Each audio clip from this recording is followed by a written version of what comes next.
This is All Things Considered from NPR News. I'm Robert Siegel. And I'm Melissa Block. Our co-host, Michele Norris, has been in China for the past 10 days. She's looking at what that country is doing to fight climate change as part of our series Climate Connections. China is now the world's largest emitter of greenhouse gases. And Michele joins us from Beijing to talk about some of what she's learned there. Hey, Michele. Hello, Melissa. And we're going to be hearing your reports next month in April once you get back. Tell us what some of your overall impressions have been there. Well, my biggest impression is that everything is really big population and very big challenges. It's a country that relies on coal for 70% of its energy needs, which, by the way, are growing by the day, given how fast this country is developing. And for now, most of the energy demand is coming from industry, but you're also seeing more and more consumer demand, more people driving cars, more air travel, people buying air conditioners and more refrigerators and more washing machines. And at the same time, the government has set very ambitious goals for reducing greenhouse gas emissions and for introducing renewable and alternative energy sources. And we've been looking at some of the projects that they're working on to meet those goals. And it does seem like the government is very much aware of what it needs to do, but whether or not it can actually be done and be done quickly, that's another question. Do people there, Michele, talk about climate change as we do here in the United States?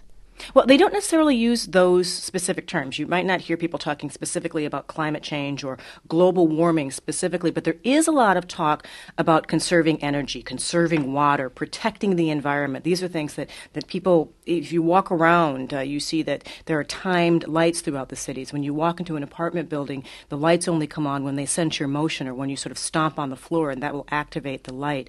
You see throughout the city these dual trash receptacles that separate recyclables and non-recyclables. Now, a lot of this is not necessarily new, but people do tell me, and I've heard this time and time again, that there's much greater public awareness about this now, that attitudes really have changed. Now, of course, Beijing will be hosting the Olympic Games this summer, starting in August, and there's been a lot of talk about air quality, air pollution, what effect that might have on the athletes.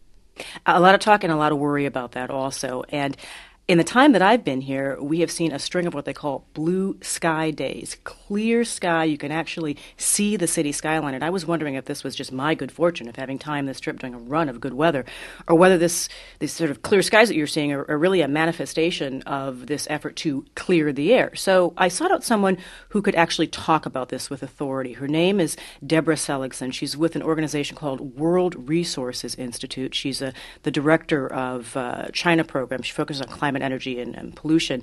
And I met with her the other day on a balcony overlooking central Beijing. Okay, and we're going to hear some of your conversation there. So, Debbie, we're out here on this balcony. We have a pretty good view of the city. How would you describe the air quality today?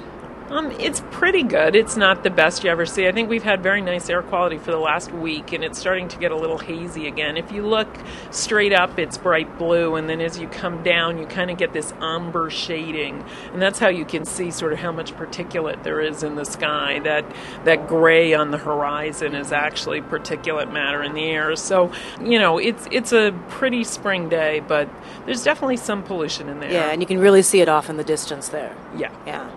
What has the city done to try to improve air quality in advance of the Olympics? Well, for a number of years, they've been very assiduously shutting down most of the major pollution within Beijing City.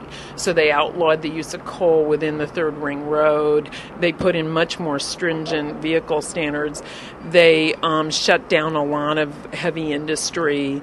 But what they started to realize was, as they were pushing dirty industries out of Beijing, they were all moving into the neighboring provinces.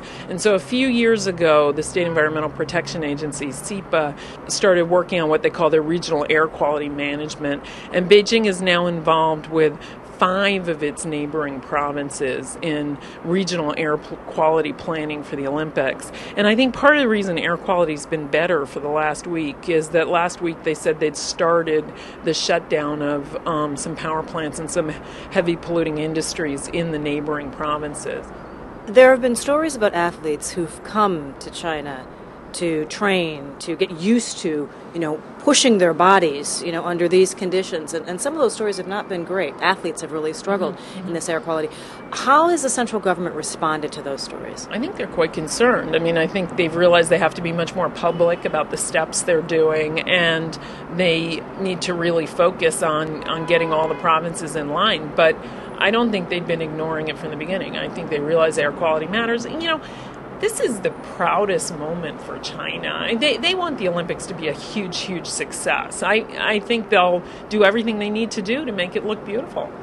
When you move about the city, you can feel the grit. You certainly see it at the end of the day when you wash your hands and you wash your face. But you can literally feel it as you breathe.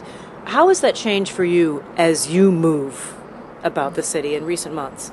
I have to say, I first came to Beijing in 1984, and in those days, when I moved around the city, I had chunks of coal in my hair.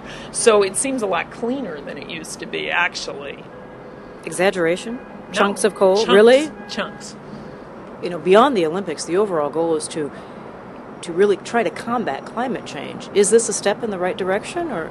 Well, they're two different things. I mean, there's air quality in terms of particulates, sulfur dioxide, nitrous oxide, all of which impact the health of humans and ecosystems. So the reason you want to cut these is not because of global warming, but because it's bad for your health, it's bad for trees, it's bad for lakes in the form of acid rain and all this kind of thing. And so this will obviously have an impact on that. A number of things they're doing will also have an impact in reducing global warming. All of these policies, like getting people on mass transit, improving building use of energy efficiency, bringing in more modern power plants, bringing in renewable energy. All these policies both clean the air and reduce carbon dioxide emissions, which means they're good for climate change. Melissa, that's Deborah Seligsohn. She's with the World Resources Institute. And as you heard, she's very optimistic, both about the Olympic Games and also about climate change in general. And that optimism was something that we heard over and over again in several conversations we had. But again, I should repeat, this is an enormous country, and combating climate change will also be an enormous challenge. Okay, Michele, great to talk to you. We look forward to seeing you when you're back next week. I look forward to being back. Thanks, Melissa.